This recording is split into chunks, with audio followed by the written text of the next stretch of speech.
বন্ধুরা, শুভ সকাল। আজ আমার ছোট্ট চ্যানেলে সবাইকে স্বাগত।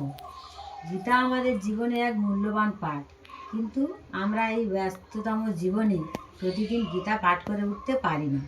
তাই আমার এই ছোট ছোট গীতার অংশগুলো যদি তোমরা প্রতিদিন শোনো একটু সময় করে, তাহলে একই ফল সবাই লাভ করতে পারবে।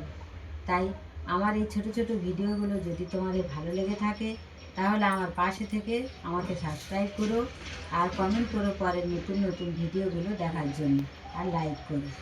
আমি আজকে গীতার 16 থেকে 18 নম্বর শ্লোক করে শোনাব।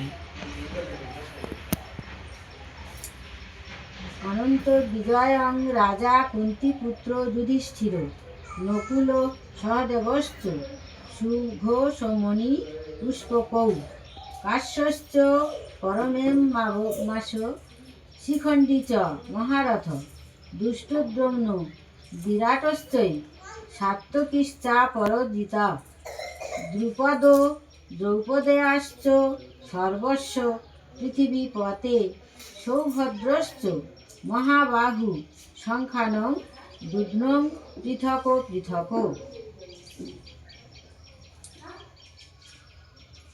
এর মানে হলো, কুন্তিপুত্র মহারাজ যুধিষ্ঠির অনন্ত বিজয় নামক শঙ্খ বাজালেন এবং নকুল ও সহদেব বাজালেন সুঘোষ ও মণিপুষ্পক নামক শঙ্খ।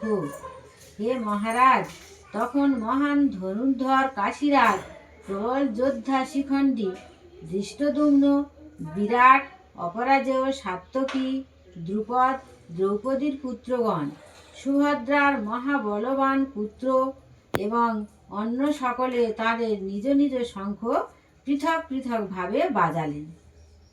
এর তাৎপর্য হল, সঞ্জয় সুকৌশলে ধৃতরাষ্ট্রকে জানিয়ে দিলেন যে পাণ্ডুপুত্রদের প্রতারণা করে তার নিজের পুত্রদের সিংহাসনে বসাবার নির্বুদ্ধিতা তার পক্ষে মোটেই প্রশংসনীয় কাজ হয়নি।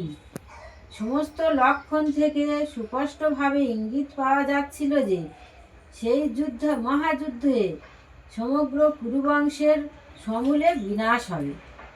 পিতামহ ভীষ্ম থেকে শুরু করে অভিমন্যুর মতো পৌত্রেরা এবং অন্য সকলেই, পৃথিবীর নানা দেশ থেকে আগত রাজন্যবর্গ সেখানে উপস্থিত সকলেই বিনাশপ্রাপ্ত হবেন। মহারাজ ধৃতরাষ্ট্রের জন্যই সমগ্র বিপর্যয়ের উদ্ভব হয়েছিল, কারণ তিনি তার পুত্রদের গৃহীত নীতিকেই সমর্থন করেছিলেন।